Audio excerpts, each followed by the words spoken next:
नहीं, पेपर बिल्कुल वैसा ही रहेगा जैसे आता है जनरली, मतलब कोई टफ नहीं रहेगा, जैसे वहां आता है आएगा जेई मेंस में वैसे ही रहेगा, मतलब एवरेज लेवल।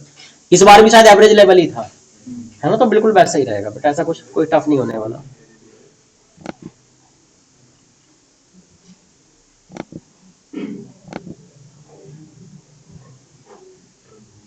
उसमें जो है थोड़ा लेकिन पोर्शन सही से पढ़ लेना है ना, सारा 11th वगैरह का भी, जो भी स्ट्रेट लाइन सर्कल ये सब आ जाते हैं ना बीच बीच में। अब तो बेटा मुझे लग रहा है कि जब से कोनिक सेक्शन स्टार्ट हुआ है तो स्ट्रेट लाइन सर्कल का तो कुछ ना कुछ आपने देखा होगा बीच बीच में, है ना, तो मैं ऐसा मानता हूँ, और हाँ भी कुछ लोगों ने किया है। खैर कोई दिक्कत नहीं है बेटा। कर दिया था स्टार्ट, नहीं रिकॉर्डिंग, हाँ हो तो गई थी।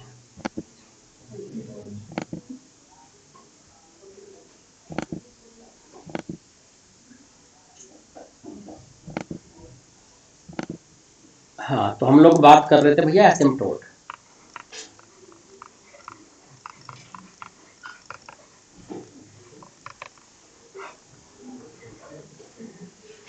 है ना, यही हेडिंग डला था ना। अब बात करते हैं एसिम्प्टोट की। आपने बचपन में कभी पढ़ा होगा एसिम्प्टोट क्या है, कोई डिफरेंस याद आ रही पुरानी? क्या भैया? बिल्कुल सही बात, ये मैंने बताया था कि कैलकुलस में कहीं पे, है ना, तो जहां भी पढ़ाया हो सुन लो बेटा। ये जो है ऐसी टेंजेंट है या ऐसी लाइन है जो इन्फिनिटी पे टच करती है, हमारे कर्व को इन्फिनिटी पे टच करती है, मतलब मुझे यहां लिखना चाहिए टेंजेंट, या बोल सकता हूं line which touches are curve at infinity. सीधी बात ये है, ये ऐसी टेंजेंट है जो टच करती नहीं है, बस फीलिंग देती है टच वाली। समझ रहे हैं आप भावनाओं को, है ना? हाँ बिल्कुल भाई, है ना, जैसे हवा छू के चली जाती है ना, तो मतलब ऐसा है ना कि जैसे 1/x का ग्राफ है ना बेटा, ये मान लो 10x का ग्राफ है, बचपन में बहुत देखा होता है आपने 10x। तो x equal to pi by two अगर मैं लाइन बना दूं, काफी सही बन गया, तो ये x equal to pi by two line है ना वर्टिकल वाली, तो ये कहां टच कर रही है हमारे 10 के ग्राफ को?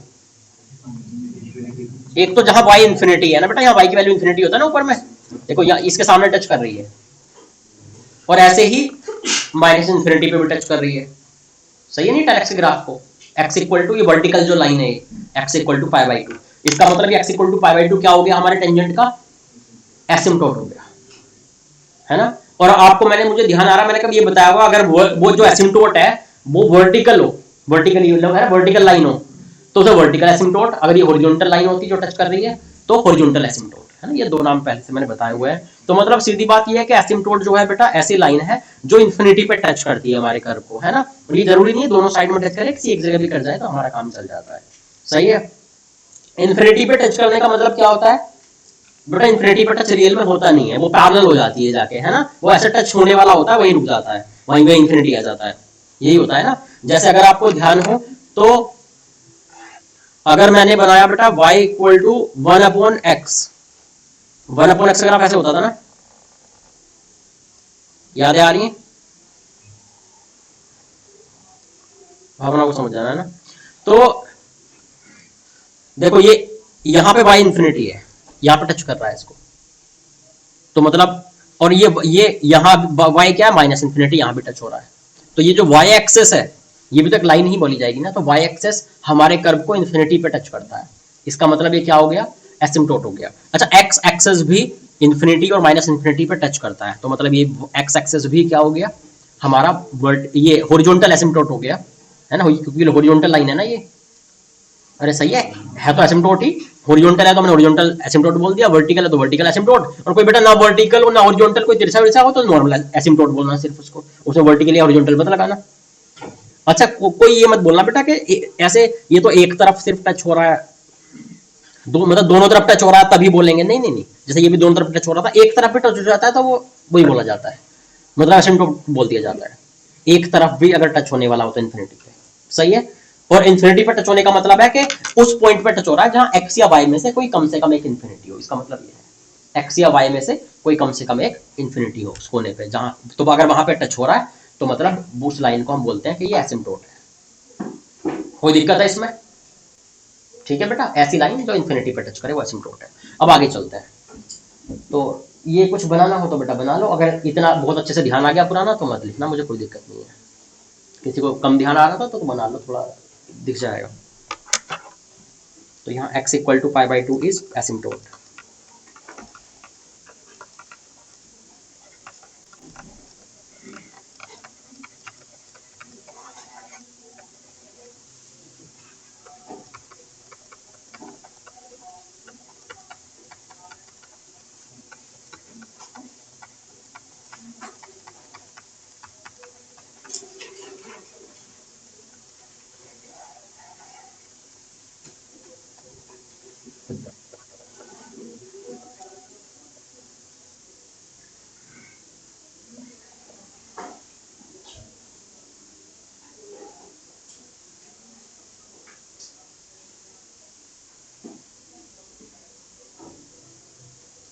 लिख लिया? देखें आगे। ओके, अब हम लोग तो बेटा हाइपरबोला में बात कर रहे हैं ना, तो हाइपरबोला में देखते हैं एसिम्प्टोट कैसे बन पाएगा। बेटा हाइपरबोला का डायग्राम कुछ ऐसा बनता है ना, अगर हम ये हॉरिजॉन्टल वाला हाइपरबोला देखें तो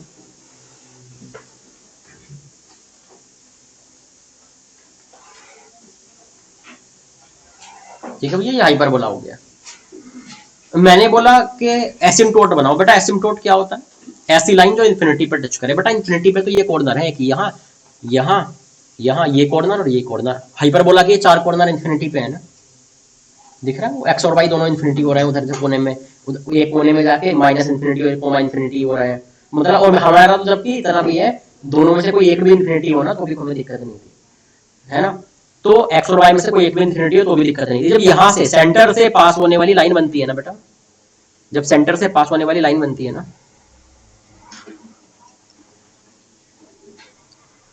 मुझे बोलना चाहिए कि सेंटर से पास होने वाला जब टेंजेंट बनाता है ना, सेंटर से गुजरने वाली जब हम टेंजेंट लिखते हैं तो बेटा वो इन्फिनिटी पर टच करती है एक्चुअली। चिंता मत करो, मैं मैथमेटिकली अभी पूरा दिखाऊंगा लिख के, है ना। क्योंकि हम तो ऐसा करते हैं ना, कोई अगर लाइन है वो टच कर रही है तो उसका इक्वल टू 0 करते हैं, वो सब चीजें हैं ना, वो करेंगे, अभी करेंगे। अभी बस माइंड में क्या सेट होना है डायग्राम, वो मैं बना के दिखा रहा हूँ कि बेटा एसिम्प्टोट का मतलब था ऐसी लाइन है जो इन्फिनिटी पे टच करे। इन्फिनिटी का मतलब बेटा हाइपरबोला के कोने हैं इन्फिनिटी पे, तो कॉर्नर्स, तो मतलब सीधी बात जो कॉर्नर्स पे जाकर हाइपरबोला को टच करे वही क्या हो गई, एसिम्प्टोट हो गई, वही लाइनें। तो जब हम प्रैक्टिकली बना के देखते हैं तो सिर्फ दो ही एसिम्प्टोट आती है किसी भी हाइपरबोला की बेटा, एक इधर को तिरछी, एक दूसरी तरफ को तिरछी। और ये एसिम्प्टोट इकलौता ऐसा टेंजेंट होता है जो दोनों तरफ टच करता है। उधर वाले को भी टच किया, देखो राइट साइड वाले को, लेफ्ट साइड वाले को भी टच किया, है ना। भले टच होने ही वाला है, एग्जैक्टली टच नहीं हुआ। इसके अलावा कोई भी टेंजेंट बेटा ऐसी नहीं बन सकती जो राइट में भी टच हो जाए और लेफ्ट में भी टच हो जाए। मान लीजिए आपने राइट साइड में बेटा टेंजेंट बनाई ना ऐसे, तो बेटा वो तिरछी निकल के नीचे से चली जाएगी ऐसे करके, वो उसे इधर लेफ्ट वाले को मिलेगी नहीं। सिर्फ एसिम्प्टोट ही ऐसी टेंजेंट है जो दोनों साइड वालों को मिलती है, दोनों साइड वालों को टच करती है। कोई दिक्कत? अच्छा, अब बेटा मुझे एक बात बताइए आप, जब हम लोग इसकी बात कर रहे हैं, मान लीजिए हमें नहीं पता था कि ये एसिम्प्टोट है, ये तो हमने फ्यूचर के लिए जरा डायग्राम सेट किया अपने माइंड में। सेंटर से पास होती है बेटा एसिम्प्टोट्स, खैर मैं इसकी प्रॉपर्टी लिखाऊंगा अभी। जब मुझे पता था कि ये जो हाइपरबोला है x square upon a square minus y square upon b square equal to 1 या -1 इक्वल टू 0, ये हाइपरबोला दिया हुआ था। मुझसे बोला किसी ने कि एक काम करो यार, तुम एसिम्प्टोट का इक्वेशन लिख के दिखाओ इस हाइपरबोला के लिए। तो ये तो वही वाली बात हो गई जैसे कोई बोल दे कि उसका टेंजेंट का इक्वेशन लिख के दिखा दो, सही है नहीं। जैसे मैं बोलता था ना एम स्लोप वाला टेंजेंट बता दो, तो ये बिल्कुल वही वाली उसी तरीके की बात हो गई कि भैया टेंजेंट का इक्वेशन बताओ, और वो भी किस टेंजेंट का, जो इन्फिनिटी पे टच कर रही है उस टेंजेंट का इक्वेशन है। तो मैंने देखा, तो हम ऐसा करते थे ना, मैंने मान लिया y equal to mx plus c, ये है हम ऐसी एक लाइन इक्वेशन मान लेते थे ना, टेंजेंट की भी लेट कर लेते थे, फिर क्या करते थे, इस टेंजेंट को पुट कराते थे हाइपरबोला में, फिर टेंजेंट की कंडीशन लगाते थे ताकि एम और सी वगैरह में रिलेशन आए, है ना।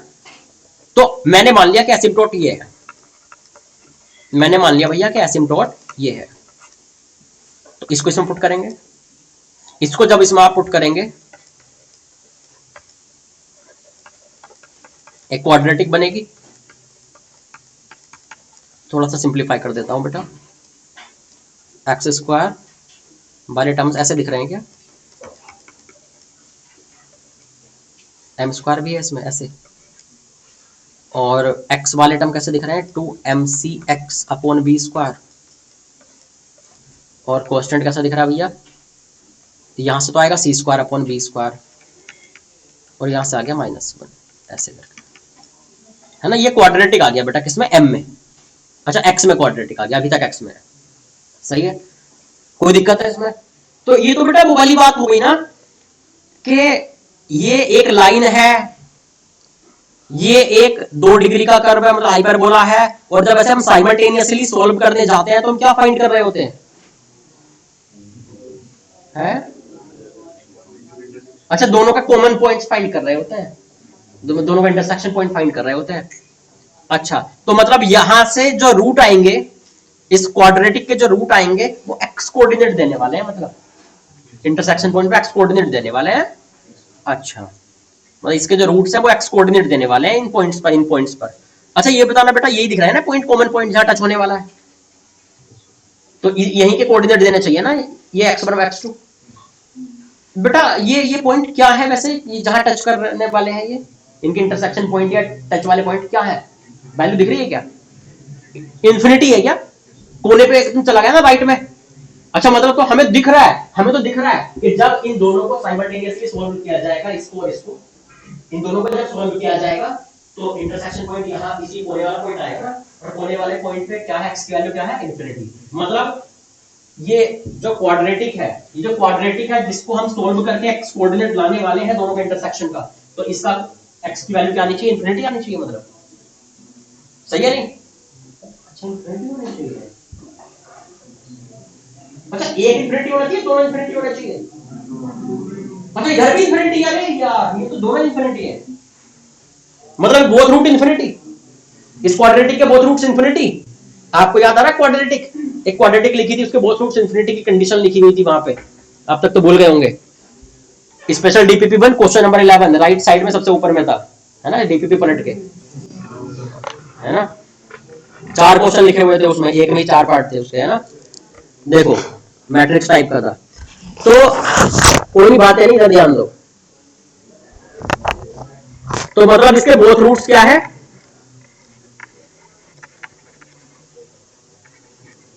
बोथ रूट्स इन्फिनिटी, इसका मतलब यही हुआ ना, क्योंकि दोनों का इंटरसेक्शन पॉइंट पे दोनों ही एक्स कोऑर्डिनेट इन्फिनिटी है दोनों में भाई, या एक इन्फिनिटी एक माइनस इन्फिनिटी बोल सकते हो, तो वो भी इन्फिनिटी में काउंट होंगे सब।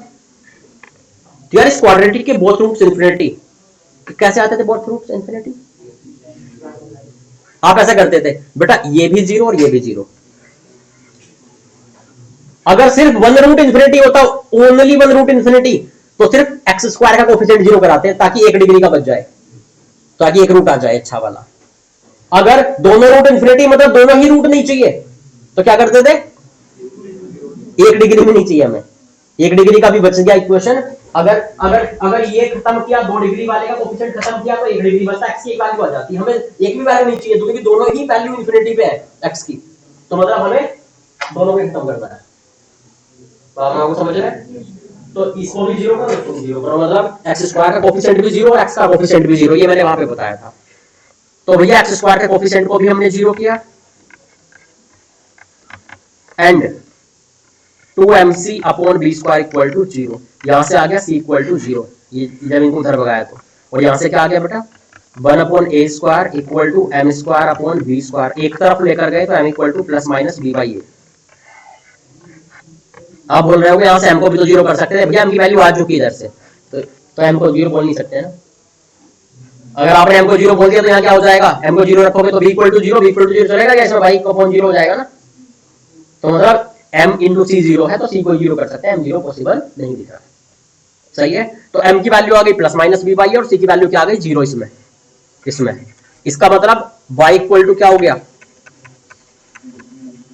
ये बन गया ये क्या हो गया, equation of asymptotes.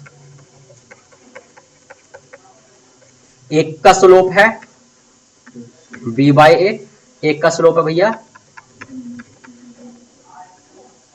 Minus b by ए। कोई दिक्कत है क्या? अरे ठीक है,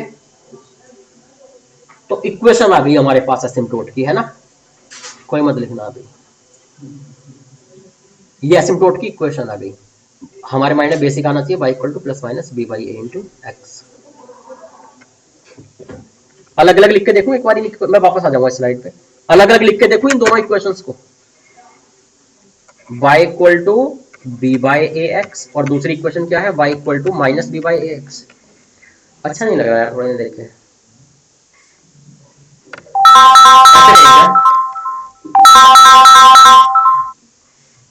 y upon b equal to minus x by a, बस b को उधर से डिवाइड किया जाए।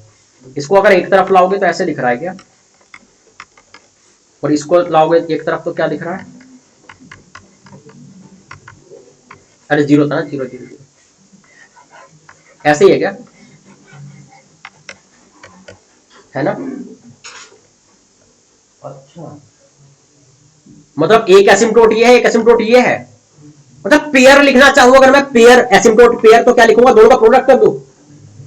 अच्छा एसिम्प्टोट पेयर अगर मैं लिखना, क्योंकि आपको पता दो लाइन अलग अलग पता, आपको उनका पेयर की इक्वेशन लिखनी है तो मल्टीप्लाई कर देते हो दोनों लाइन का, है ना।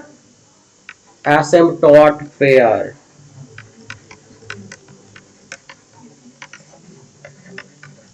तो हम करेंगे दोनों का प्रोडक्ट।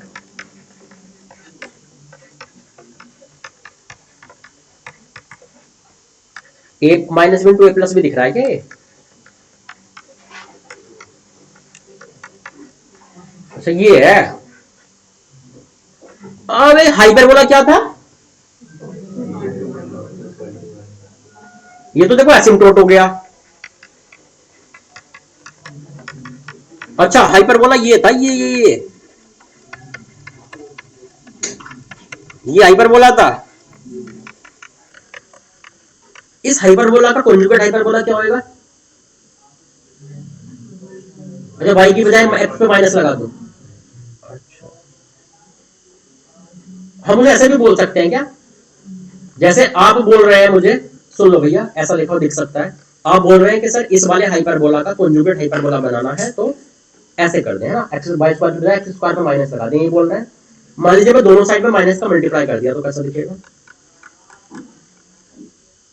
उधर माइनस वन बन जाएगा। तो ऐसे भी तो बोल सकते हो ना कि ये कॉन्जुगेट हाइपरबोला दूसरे वाले का, वन की जगह माइनस वन हो जाए तो, है ना बेटा, जैसे ये यहाँ वन था ना, ये उधर जाके वन था, ये क्या है उधर माइनस वन, तो वन की जगह माइनस वन हो जाए तो वो कॉन्जुगेट वाला आ जाता है ना। एक तरफ लाओगे तो लेफ्ट में लाओगे तो क्या प्लस हो जाएगा क्या, प्लस वन ऐसे इक्वल टू जीरो। तो इसमें इसमें ये कॉन्जुगेट हाइपरबोला है ना, आप समझ रहे हैं कॉन्जुगेट हाइपरबोला, बस वन की जगह माइनस वन हो जाता है। कॉन्जुगेट हाइपरबोला कौन सा होता है, जिसमें जो बस वो ट्रांसवर्स की जगह कॉन्जुगेट हो जाए, कॉन्जुगेट की जगह ट्रांसवर्स हो जाए, है ना। जैसे मान लीजिए अगर मैं डायग्राम में बात करूं तो ये हाइपरबोला है तो इसका ट्रांसवर्स हाइपरबोला कहां बन जाएगा, ऐसे, ठीक है। एक्चुअली एसिम्प्टोट जो होती है ना, एसिम्प्टोट जो होती है ना, वो पैराबोला हो या उसका कॉन्जुगेट, सॉरी हाइपरबोला हो या उसका कॉन्जुगेट हाइपरबोला हो, दोनों के लिए कॉमन होती है। दोनों को इन्फिनिटी पे तो टच करना है, दोनों में इन्फिनिटी वाले कॉर्नर एक जगह जाके मिलना होता है। तो यहाँ पहली बात मुझे क्या पता लगी, अभी इस लाइन में वापस आऊंगा, सेकंड स्लाइड पे अभी समझानी बाकी है, जो लिखता जा रहा है उसे लिखते जाते हैं। सबसे पहली क्या बात मुझे पता लगी कि asymptotes are common, asymptotes are common for parabola, अरे यार hyperbola and its conjugate hyperbola.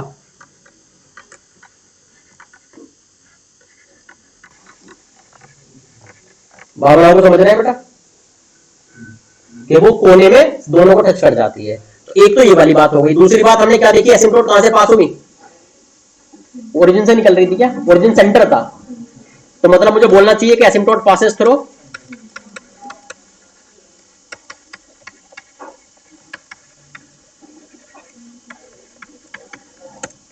सही है।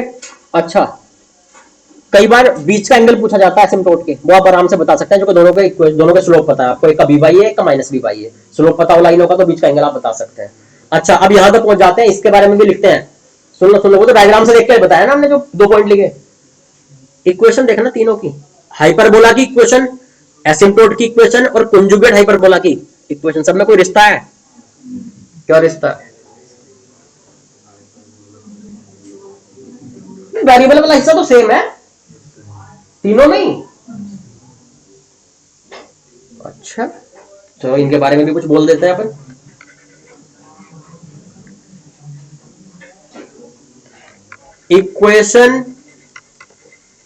Equations of hyperbola comma asymptote and, सुन लो भैया, एंड conjugate hyperbola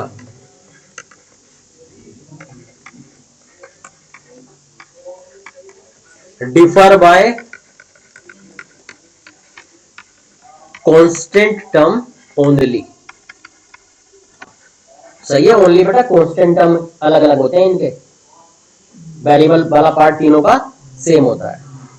और सुनिए, इसमें भी कोई रिश्ता दिख रहा होगा, कांस्टेंट वाली टर्म में भी क्या रिश्ता दिख रहा है? एसिम्प्टोट बीच में है क्या, मतलब एक का कांस्टेंट 1 और एक का -1 है, तो उनका बीच वाली वैल्यू मतलब अरिथमेटिक मीन ले लोगे तो क्या है, 0 आता है क्या, 1 और -1 के बीचों बीच आता है क्या 0? अच्छा, मतलब ये हो गया कि constant term of equation of asymptote equal to constant term of hyperbola plus constant term of conjugate hyperbola upon 2। ये बीचों बीच होता है, एवरेज होता है। एसिम्प्टोट का जो कांस्टेंट है वो हाइपरबोला और कॉन्जुगेट हाइपरबोला के कांस्टेंट टर्म्स का एवरेज होता है। सही है भैया? चलो बाकी बातें लिखने के बाद।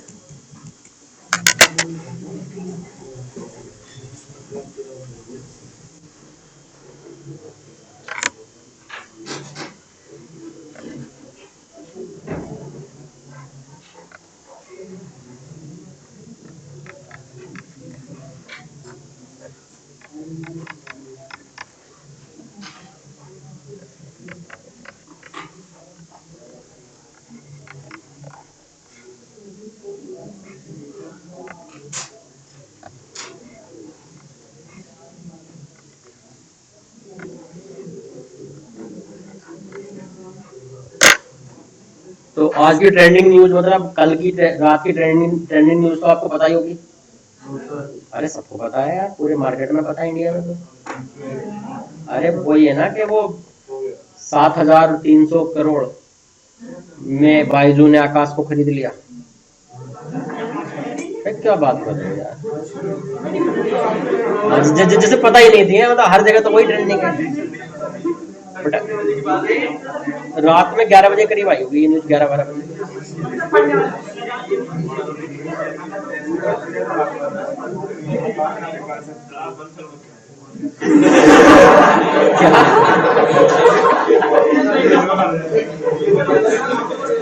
क्या बेटा?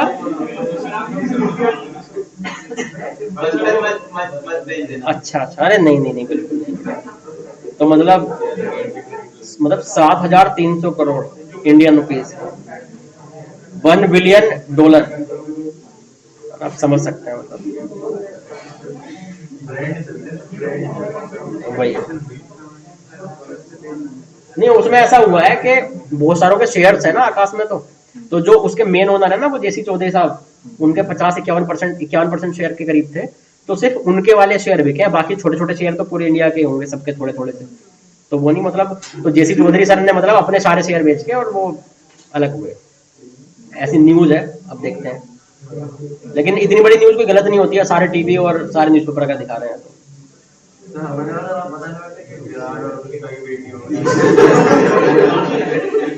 मैं समझ रहा था बेटा, तुम लोग वही सोच रहे होगे, वही वही वही।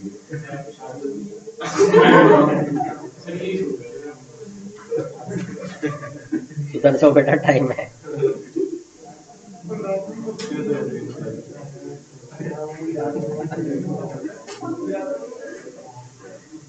नहीं, इससे इससे पता क्या पता लगता है, इससे ये पता लगता है बेटा कि जब तक लॉकडाउन था तब तक ऑनलाइन में बच्चे बढ़ रहे थे, वो मजबूरी थी। अब उन्हें लगा होगा बायजू वालों को ऑनलाइन में इतना कुछ स्कोप नहीं है, बच्चे नहीं आएंगे, क्योंकि समझ में नहीं आता ना बेटा, ऑनलाइन लगातार नहीं पढ़ सकते आप, 1-2 महीना पढ़ सकते हो, तो उन्होंने सोचा जल्दी से ऑफलाइन में आ जाओ। सर ये भी तो सोच सकते हैं कि ऑनलाइन से इतना पैसा कमा लिया बायजू। और बिल्कुल बिल्कुल, तो ऑनलाइन से पैसा कमा लिया, उसके उसके जो शेयर बहुत ऊपर उठ गए, बहुत लोगों ने इन्वेस्ट कर दिया। अब अगर लॉकडाउन के बाद अब तो सब बच्चे ऑफलाइन में वापस आ गए ना, तो वो गिरना शुरू हो गया था, उसकी जो रेवेन्यू था वो गिरना शुरू हो गया था। उसने सोचा जब तक इससे पहले कि मैं डूबूं, पहले ही उस पैसे का यूज करके पहले से कुछ ऑफलाइन में कन्वर्ट कर दूं उसको। ये किया उसने मेनली।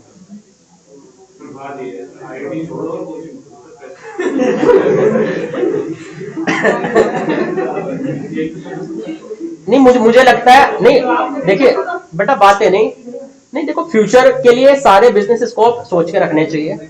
मुझे लग रहा है 250 के करीब सेंटर होंगे, है ना, 200 से 250, 200 मान लीजिए, अभी एवरेजली 200 बोला जाता है आकाश के सेंटर्स। तो अगर 7,300 करोड़ को 200 से डिवाइड करोगे, कितना हो गया भाई? ये हो गया कुछ 30 करोड़ से ऊपर जा रहा होगा कुछ, 3 पॉइंट है, 30 पॉइंट है, 36 पॉइंट समथिंग, 36.5 करोड़ पर centre, 36 point something crore each centre, है ना। बात ये नहीं होती कि इससे कितनी इनकम हो रही है, वो ये देखा था ना, 4-5 सालों में कमा कर डाल देगा इतना एक सेंटर से, है ना। तो मतलब है। और मजे की इंपॉर्टेंट बात ये है, बायजू वाले को आप जानते हैं, उसके ओनर को, है ना, शायद वो 2009 में सिंपल जॉब से पढ़ाना शुरू किया 2-3 बच्चों से गांव में। 2011 में सोचा यार अब ऑनलाइन पढ़ा लेता हूँ, बच्चे नहीं आ रहे हैं, इतना नाम नहीं कमा पाया, तो बस सोचो नॉर्मली ऑनलाइन पढ़ाना शुरू किया था 2011 में। और कहां से कहां पहुंची, 11 से 20, सिर्फ 10 साल कि उसने जो इतनी बड़ा जो 40 साल से पढ़ा रहे हैं आकाश वाले, मतलब तो उसको खरीद के डाल दिया। तो मतलब बहुत कुछ कर सकते हैं, मतलब आप कम एज में भी, है ना।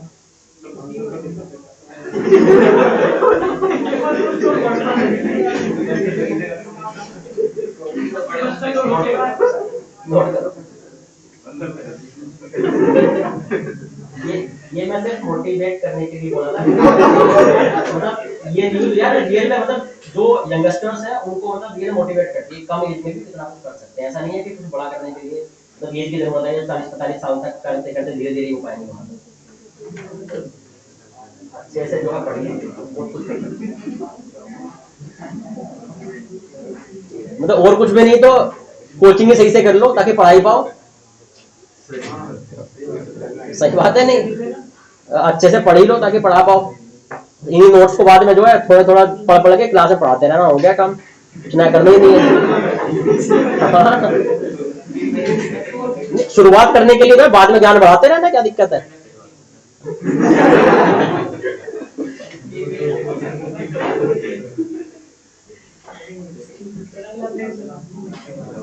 नहीं मुझे ध्यान है, मैंने जब मैं पढ़ता था ना एलन में, सच बता रहा हूँ, मैंने पहले ही सोच लिया था, मतलब एग्जाम देने से पहले सोच लिया था AAA का 3-4 महीने पहले कि टीचर बनूंगा वापस आके।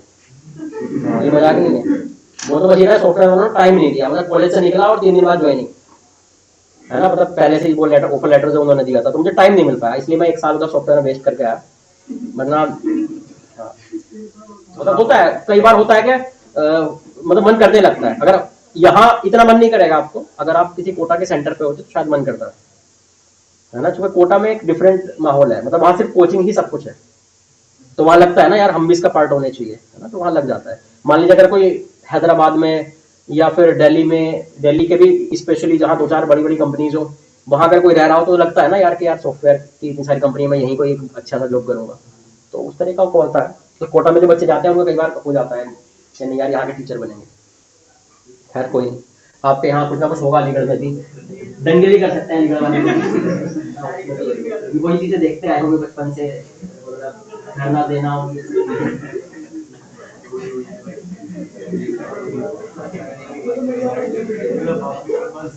नेक्स्ट ये सब लिख लिया।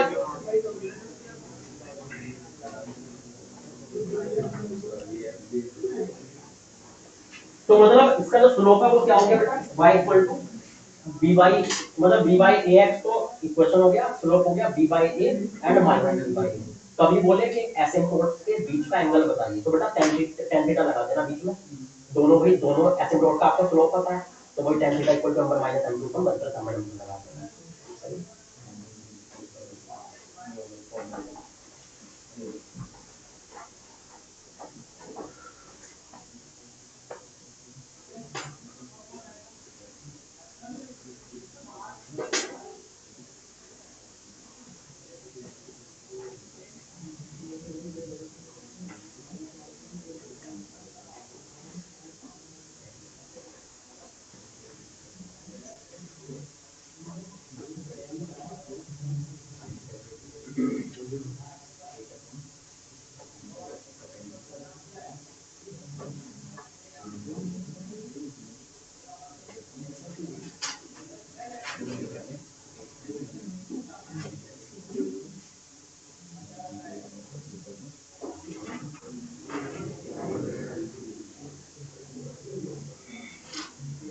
करवा दे।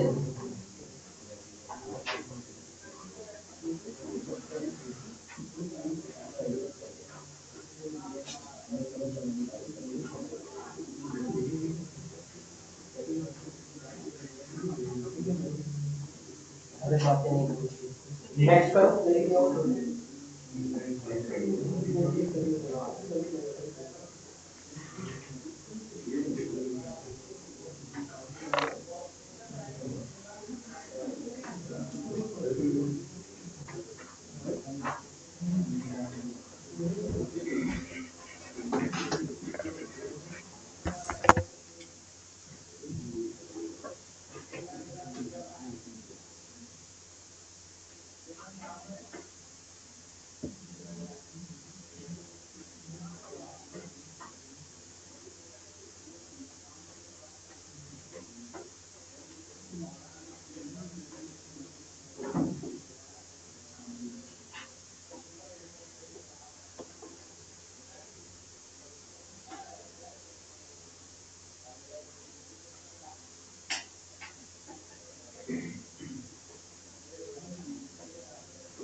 लिख लिया बेटा।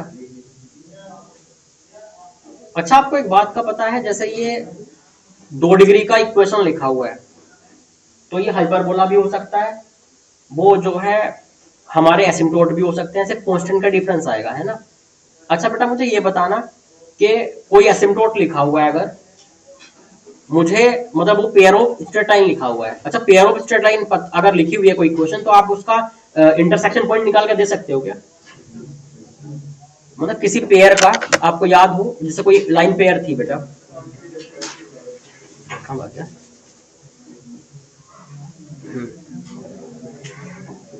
ये लाइन पेयर है, मुझे ये पॉइंट निकालना है, इनका इंटरसेक्शन पॉइंट। कोई भी एक पेयर की इक्वेशन लिखी हुई है, तो बेटा कैसे निकालते थे? एक बार आपको याद है partial differentiation with respect to x equal to 0, और दूसरा क्या करते थे बेटा, एक बार y के रेस्पेक्ट में करते थे, फिर दोनों का को साइमल्टेनियसली सॉल्व कर लेते थे। याद आ रहा है? अच्छा बहुत बढ़िया। अच्छा दूसरी बात, अगर ये स्ट्रेट लाइन, अगर ये पेयर ऑफ स्ट्रेट लाइन है, तो ये किस कंडीशन को सेटिस्फाई करेगा? A b c h g f, है ना, इसको सेटिस्फाई करेगा ना बेटा, ये आपको अंदाजा होगा, है ना। वो ये इस तरह का 2 डिग्री का इक्वेशन अगर पेयर ऑफ स्ट्रेट लाइन को रिप्रेजेंट करता है तो ये होगा। अच्छा बहुत बढ़िया। अब चलते हैं आगे, जो मैंने पॉइंट्स लिखाए ना बेटा सबका यूज होगा। अच्छा कुछ बुक्स जो है और उल्टे सीधे पॉइंट लिखती हैं, जैसे पहले मैं डायग्राम पे पहुंचता हूं तब बताता हूं, उन्हें लिखने की जरूरत नहीं है। बोलता है कि asymptote is tangent drawn from the centre of hyperbola. क्या ये सही बात है? सही बात है बेटा, सेंटर से डाली गई टेंजेंट है, सेंटर से निकलती है ना हमेशा ये एसिम्प्टोट, कोई बड़ी बात नहीं है। अब ठीक है ना, बस इससे ज्यादा कुछ नहीं बोलते हैं। बाकी 3 पॉइंट तो मैंने लिख लिया ना इनके बारे में। क्वेश्चन पे आ जाओ।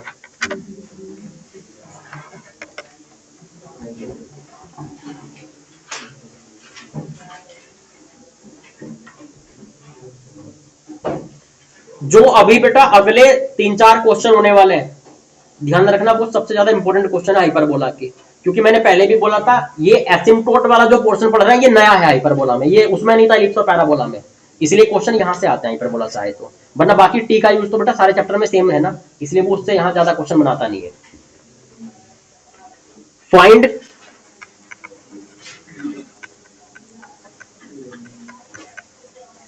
Asymptotes of hyperbola 3x square minus 5xy minus 2y square minus 5x plus 11y minus 8 equal to 0।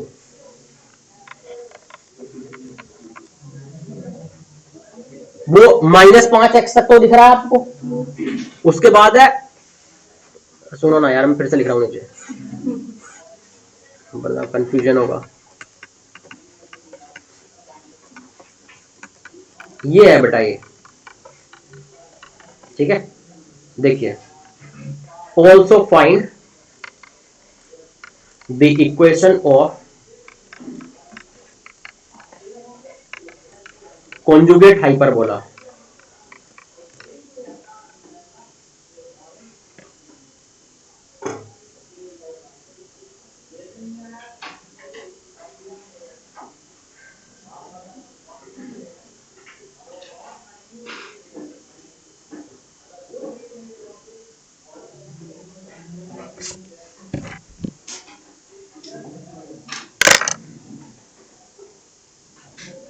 ये मतलब एक बिल्कुल कॉमन बात है, वो क्या करता है ना, कोई एक हाइपरबोला दे देगा, बोलेगा इसके एसिम्प्टोट की इक्वेशन बताओ, या फिर बेटा वो एसिम्प्टोट दे देगा, बोलेगा पैराबोला की इक्वेशन बताओ, या फिर वो आगे जाके बोलेगा कि कॉन्जुगेट हाइपरबोला की इक्वेशन बताओ, मतलब एक दे करके और बाकी को पूछता है। तो हमें तीनों में रिलेशन पता है बेटा, इक्वेशन में क्या रिलेशन होता है, कॉन्जुगेट वाले में, कॉन्जुगेट हाइपरबोला में, और एसिम्प्टोट में और हाइपरबोला में, तीनों में इक्वेशन में हमें रिलेशन याद है। एक बात बताइए बेटा, सबसे पहले तो कॉन्जुगेट की बात कर लेते हैं, सबसे पहले चलो एसिम्प्टोट की बात कर लेते हैं बेटा, एसिम्प्टोट ही कर पाओगे सबसे पहले, ध्यान रखना, क्योंकि एसिम्प्टोट के लिए एक्स्ट्रा कंडीशन पता है ना, मैं पेयर ऑफ स्ट्रेट लाइन की कंडीशन लग सकती है उस पर, इसलिए सबसे पहले एसिम्प्टोट निकाला करो जब हाइपरबोला दिया हो, भले ही कॉन्जुगेट तक पहुंचना हो, लेकिन कॉन्जुगेट से पहले आप क्या करेंगे, एसिम्प्टोट निकालेंगे। बेटा इक्वेशन ऑफ एसिम्प्टोट क्या हो जाएगी, इक्वेशन ऑफ एसिम्प्टोट क्या हो जाएगी? मैंने बोला था ना बेटा सिर्फ कांस्टेंट टर्म का डिफरेंस रहेगा।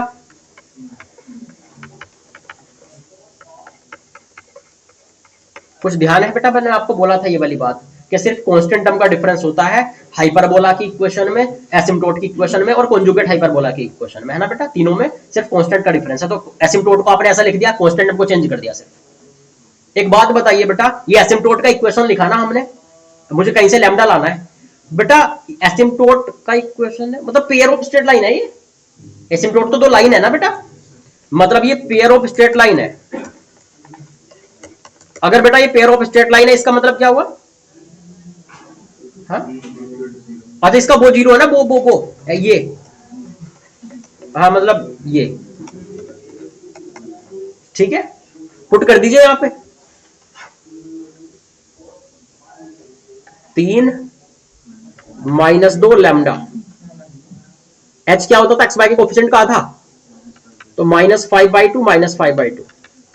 और भैया ये जी क्या होता था? एक्स के कोफिशिएंट का आधा। और ये क्या होता था? एफ क्या होता था? वाई के कोफिशिएंट का आधा। ये लैम्डा थोड़ा आगे लिख देता हूँ, ये बीच वाले को मैंने ब्रैकेट में डाल दिया बेटा, बीच वाले कॉलम को, है ना, ताकि मर्ज ना हो कहीं।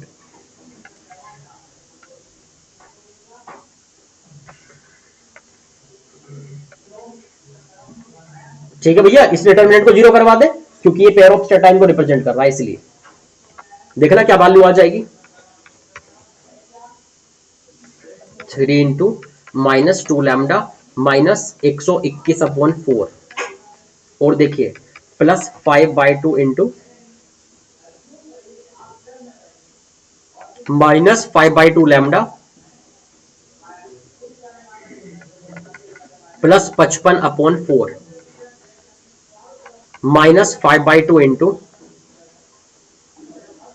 -55/4 -5। बेटा बात क्या नहीं, ऐसा आ रहा है। इसकी वैल्यू इक्वल टू क्या करवानी है भैया? 0। देखना जरा कितने लैम्डा आ गए। लैम्डा इंटू -6 -25/4 और बचा कुचा जो है वो कितना आ गया?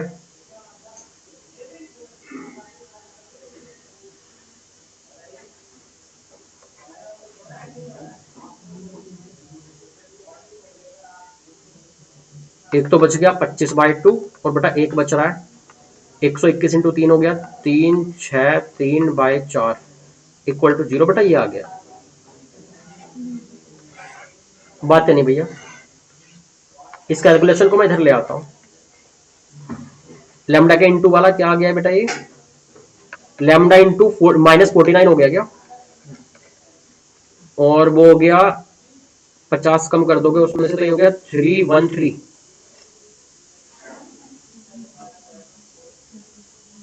Equal to 0। तो बेटा लैम्डा इक्वल टू आ गया 313/49 माइनस के। पहले ये देख लो कट तो नहीं रहे आपस में, 7 से भी ऊपर वाला भी जा रहा हूं, नहीं हो रहा, कोई दिक्कत नहीं है, ऐसे रहने। बेटा लैम्डा आ गया, ये लैम्डा को यहां वापस कर देंगे जहां हमने लेट कर रखी थी इक्वेशन, इस लैम्डा को यहां वापस कर दीजिए।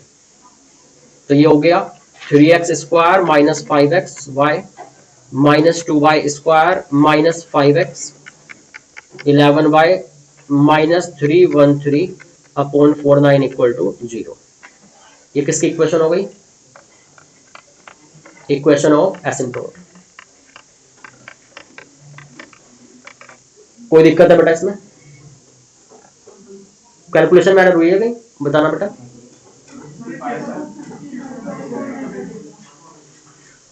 क्या?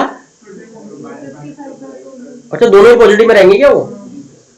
अच्छा तो 55/4 इंटू 5/2 कितना आ रहा है? नहीं सही कह रहे हैं आप, 55/4 इंटू ये कितना आ रहा है? 5/2 का मल्टीप्लाई होके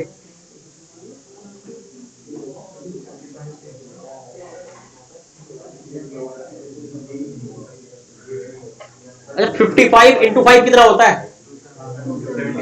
275। इसमें बस 275 ऐड हो जाएगा अलग से, इतना अंतर आएगा बस। तो कितना हो गया?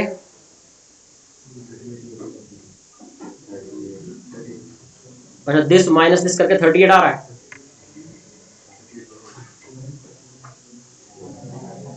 तो ऐसे बोल रहे हैं यहाँ पे, तो 313 की जगह 38 लिख तो बस यही है ना। ठीक, तो ये बेटा एसिम्प्टोट का इक्वेशन हो गया, पेयर ऑफ एसिम्प्टोट है, दो होती है ना एसिम्प्टोट। तो बात समझ गए कैसे फाइंड करना है? हाइपरबोला आपको दिया हो, एसिम्प्टोट का इक्वेशन लिखना हो, सुन लो भैया। तो अगर एकदम बेसिक वाला हो, वो x square upon a square minus y square upon b square equal to 1 वाला हाइपरबोला हो, तो सीधे लिख दो y equal to plus minus b by a into x, है ना। और लेकिन बेटा अगर हमारे पास ये वाला हो, मतलब कोई उल्टा सीधा लिखा हो जिसमें एक्स वाई वाला टर्म हो, एक्स वाला टर्म हो, वाई वाला टर्म हो, तो आप क्या करें, कांस्टेंट टर्म की जगह पे सिर्फ लैम्डा लिख दें, क्योंकि सिर्फ कांस्टेंट का ही चेंज होता है एसिम्प्टोट में और हाइपरबोला में।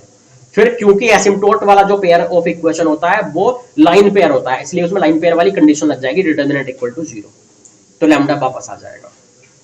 अब मुझे और बताइए कॉन्जुगेट हाइपरबोला कैसे लिखेंगे? वो सिर्फ कांस्टेंट टर्म का एवरेज क्या होगा, ये एसिम्प्टोट वाला। तो अगर हम लोग ऐसा लिख लें,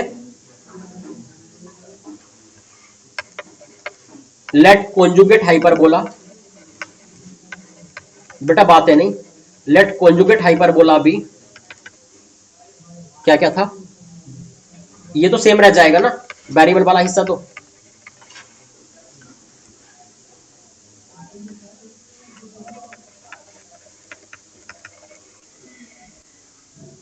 plus 11 by plus c equal to 0, है ना बेटा। मैंने बिल्कुल उसी को जो दिया हुआ था ना, उसी में सिर्फ क्या क्या कांस्टेंट चेंज कर दिया, क्योंकि कॉन्जुगेट हाइपरबोला को लाने के लिए भी सिर्फ कांस्टेंट चेंज होता है ना। तो मैंने इसको ऐसे लेट कर लिया कॉन्जुगेट हाइपरबोला को। अब मैं जानता हूं कि जो कांस्टेंट्स का एवरेज है हाइपरबोला की और कॉन्जुगेट हाइपरबोला के कांस्टेंट का एवरेज है, वो एसिम्प्टोट के एवरेज वाले कांस्टेंट के इक्वल होता है। तो मतलब मेरे पास हो गया कि भैया लैम्डा इक्वल टू, मतलब एसिम्प्टोट वाला constant equal to c plus, शुरू में कितना दिया हुआ था हाइपरबोला में, -8 बाई 2। लैम्डा की वैल्यू भी मुझे पता है 38 बाय कितनी दे रखी है, 49। अच्छा माइनस का है, तो कुछ ऐसा आ गया बेटा, ये c बाई 2 इक्वल टू हो गया -38 बाई 49 प्लस 4, ये हो रहा है -38 प्लस 96, 196। कितना आ गया बेटा ये वाला 168 इंटू 2, मतलब यहां से आ जाएगा c equal to 168 into 2 upon 49, ये हो गया 336 अपॉन 49, 316। तो फिर ये 158 हुआ होगा, ये सही है लिखा हुआ।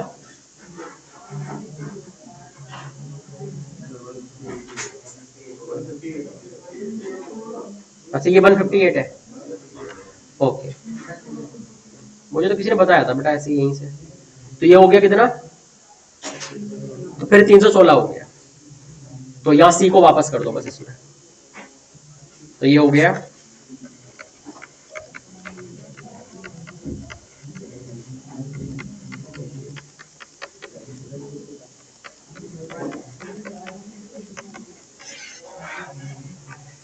Equation of conjugate hyperbola.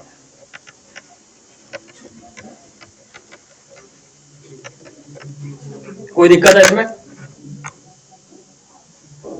बात है नहीं भाई?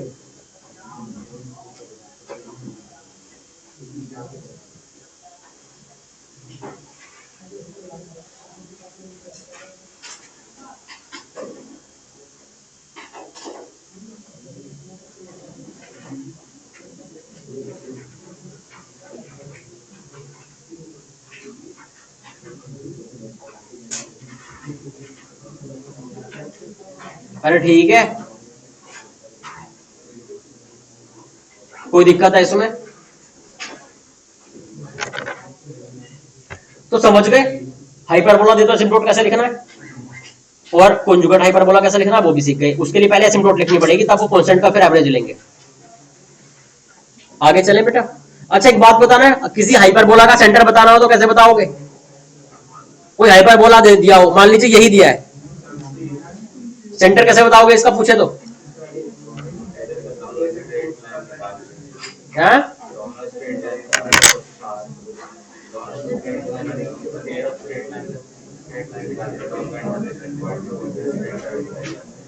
कैसे निकालोगे? पार्शियल डिफरेंशिएशन करके, वो स्ट्रेट लाइन नहीं आती है, पार्शियल डिफरेंशिएशन करते हैं। अरे जैसे पेयर ऑफ स्ट्रेट लाइन में आप उनका इंटरसेक्शन पॉइंट बताते थे ना, तो भैया सेंटर भी ऐसे ही बताना, बिल्कुल सेम प्रोसेस। एक बात बताओ ना, डिफरेंशियल अगर आप डिफरेंशिएशन करोगे पार्शियल वाला, चाहे इन एसिम्प्टोट का डिफरेंशिएशन करो, चाहे आप हाइपरबोला का डिफरेंशिएशन करो, सेम ही तो आएगा। कोशेंट नंबर का तो फर्क नहीं पड़ेगा, डिफरेंशिएशन से जीरो हो जाएगी। तो एसिम्प्टोट का इंटरसेक्शन ही तो सेंटर होता है, तो सीधे सीधे वो हाइपरबोला को ही डिफरेंशिएट कर देना, पार्शियल डिफरेंशिएट, एक बार एक्स के रेस्पेक्ट में, एक बार वाई के रेस्पेक्ट में, जो दो लाइनें जैसी दिखेंगी उनको बस सोल्व करके और उसका सेंटर आ जाएगा। सही है, मतलब जैसे पेयर ऑफ स्ट्रेट लाइन में इंटरसेक्शन पॉइंट निकालते थे, सेम प्रोसेस में, बस इस इक्वेशन को यूज कर लेना हाइपरबोला की। कोई दिक्कत है? तो मतलब आप सेंटर बता सकते हो। नेक्स्ट देखिए बेटा, क्वेश्चन लिखिए।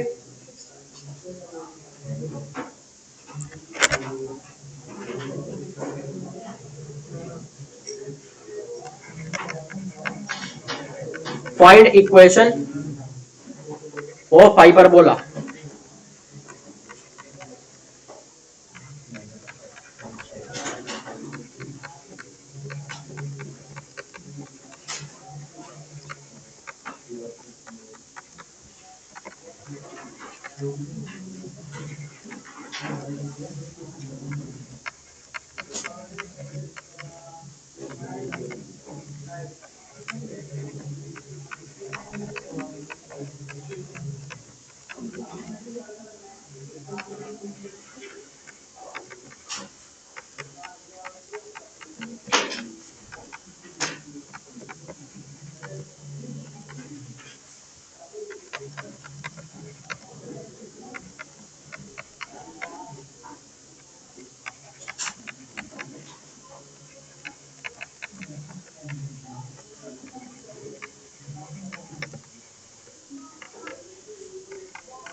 वो कोने में वो लिखा हुआ है बेटा, asymptotes are the straight lines, asymptotes are the straight lines.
Asymptote दी हुई है दोनों।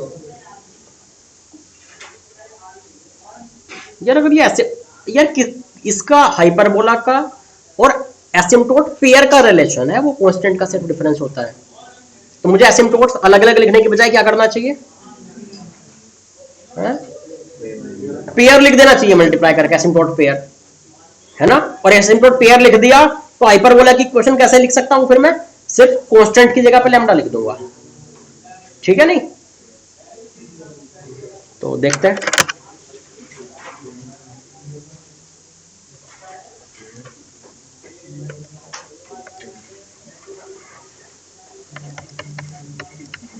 Equation of asymptote pair.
यही है, ये तो एसिम्प्टोट पेयर हो गया। तो बेटा इक्वेशन ऑफ हाइपरबोला क्या हो जाएगी, सिर्फ कांस्टेंट का चेंज आता है ना।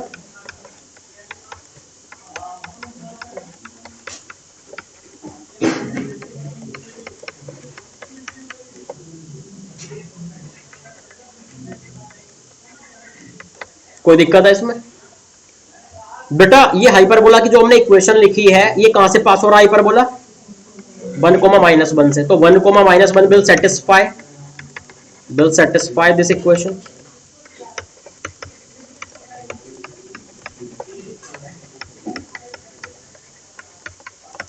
इसमें जब आप पुट करेंगे कितना आ गया,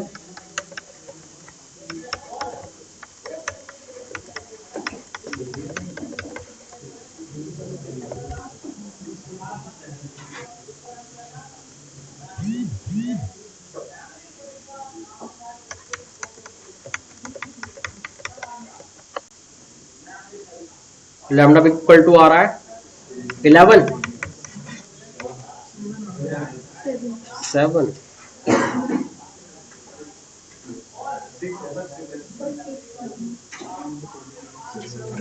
कहां पे, हाँ 6 है, मैंने क्या लिखा था 1 लिख दिया क्या, अच्छा अच्छा।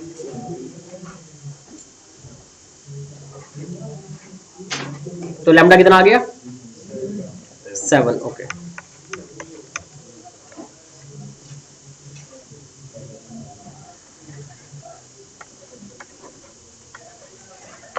तो बेटा लैम्डा को वापस कर दीजिए इसमें,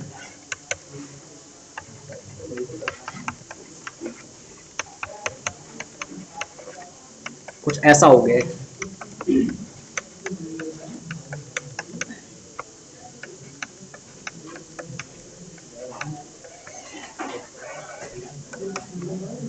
बेटा बात है नहीं, कोई दिक्कत है इसमें। ये आ गया हमारा हाइपरबोला।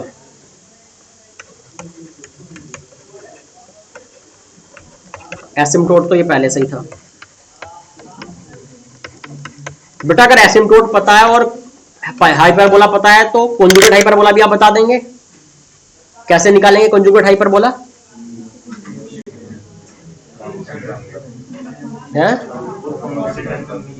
कांस्टेंट टर्म का एवरेज, उसका कांस्टेंट टर्म मान लो सी ले लो, कॉन्जुगेट वाले का।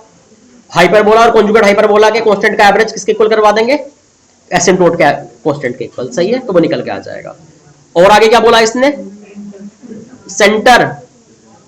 बेटा बेटा सुनो, सेंटर तो चाहे मैं हाइपरबोला का सेंटर बोलूं, चाहे मैं कॉन्जुगेट का हाइपरबोला का सेंटर बोलूं, दोनों एक ही सेम ही जगह पे होते हैं ना।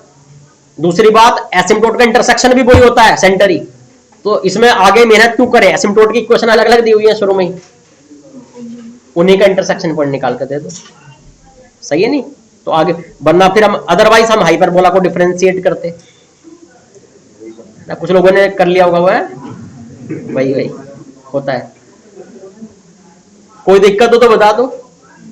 ओके, निकाल लोगे ना सेंटर, वैसे एसिम्प्टोट डायरेक्टली पता है तो उनका इंटरसेक्शन निकाल के दे दो बस, अदरवाइज वो डिफरेंशिएट करते, एक बार एक्स के रेस्पेक्ट में, एक बार वाई के रेस्पेक्ट में, फिर उनको सॉल्व करते।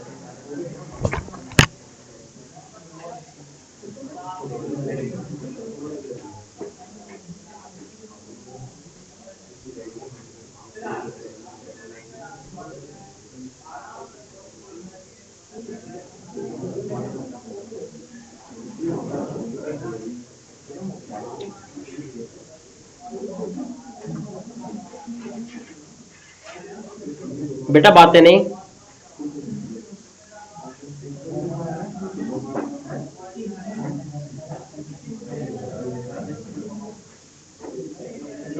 आगे चले।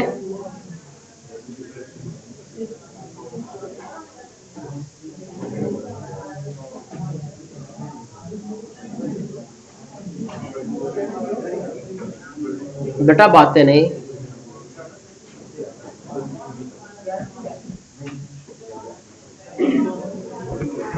अरे इसके बारे में 2-4 पॉइंट और लिख ले एसिम्प्टोट के बारे में। देखो मैं 3 पॉइंट तो लिख लिए थे एसिम्प्टोट के, है ना। वो एक तो इक्वेशन में कांस्टेंट से सिर्फ डिफर करता है, वो भी एवरेज होता है दोनों का, है ना, ये सब लिखे थे। हमने बोला था सेंटर से पास होती है ये एसिम्प्टोट जो है, या सेंटर से ढलने वाली टेंजेंट ही एसिम्प्टोट है। कॉन्जुगेट हाइपरबोला और हाइपरबोला के लिए कॉमन होता है एसिम्प्टोट। ऐसे 2-4 पॉइंट और लिखते हैं, डायग्राम बना के देखते हैं पहले।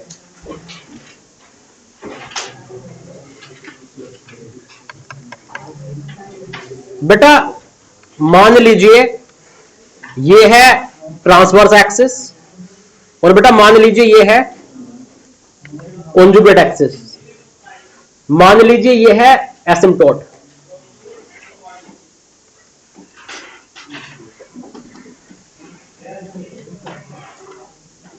सही है भैया। ये जो एसिम्प्टोट है ना,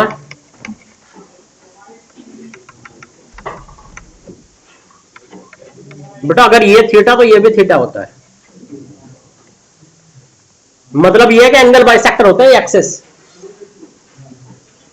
ट्रांसवर्स एक्सिस भी, अगर ये फाई तो ये भी फाई, तो मतलब एसिम्प्टोट्स के बीच के एंगल को बाइसेक्ट करते हैं एक्सिस ऑफ हाइपरबोला।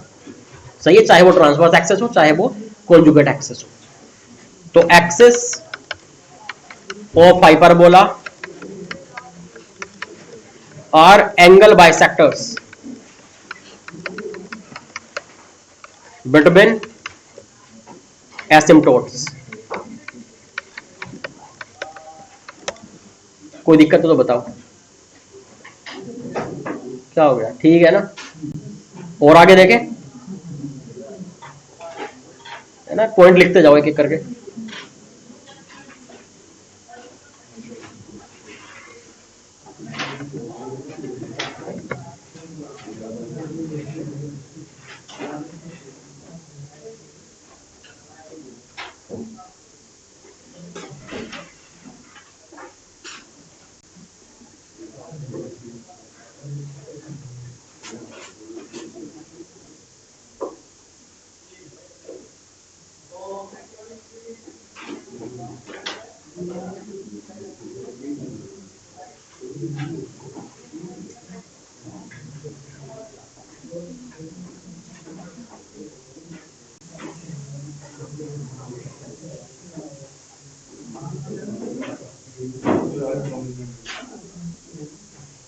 लिख लिया। जब इस एंगल की बात आई ही गई है, इस एंगल को निकालने की चलो कोशिश करते हैं, क्या पता कोई अच्छा रिश्ता आ जाए, मतलब रिलेशन आ जाए इनमें। देखना बेटा, एसिम्प्टोट के बीच में अगर एंगल, ओए बातें नहीं, अगर एसिम्प्टोट के बीच में एंगल 2 थीटा है, मैंने ये मान लिया ऊपर वाला भी थीटा नीचे वाला भी थीटा, 2 थीटा, इसका स्लोप है बी बाई ए, इसका स्लोप है माइनस बी बाई ए। मैंने बीच का एंगल लगाया, एंगल वाला फॉर्मूला,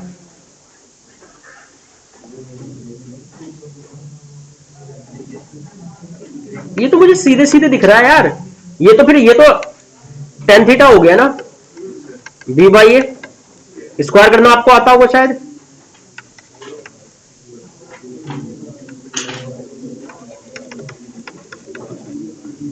दोनों तरफ 1 ऐड कर दो, दोनों तरफ रूट भी लगा दो। राइट साइड में कोई फॉर्मूला बन गया क्या? ई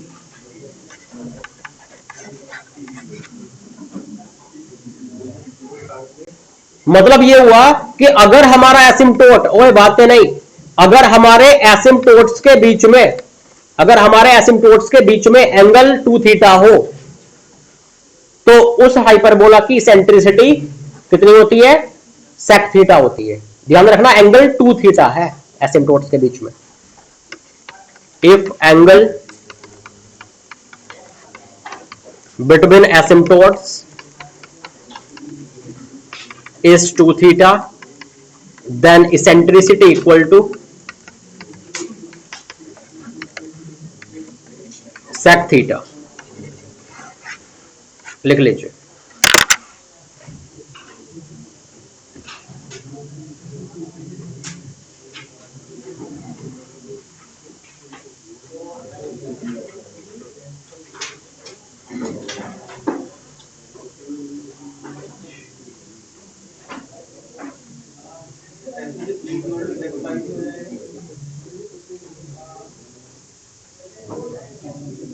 कैसे?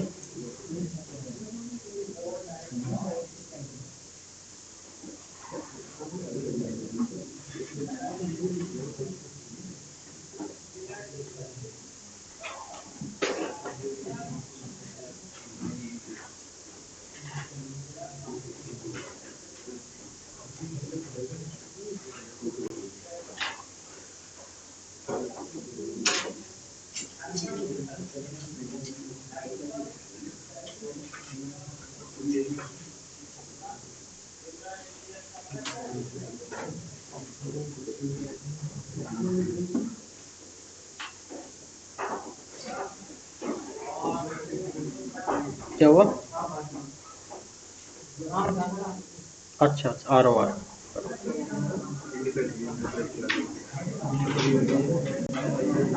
देखता हूँ बेटा, हो सकता है किसी के पेरेंट वगैरह मिलना है कोई। तो इस अब बीच में ब्रेक कर लेते हैं 5-6 मिनट का। वैसे 2 पीरियड है ना ये तो। चलो बीच का कुछ करते हैं, 9 मिनट करते हैं ना एवरेज।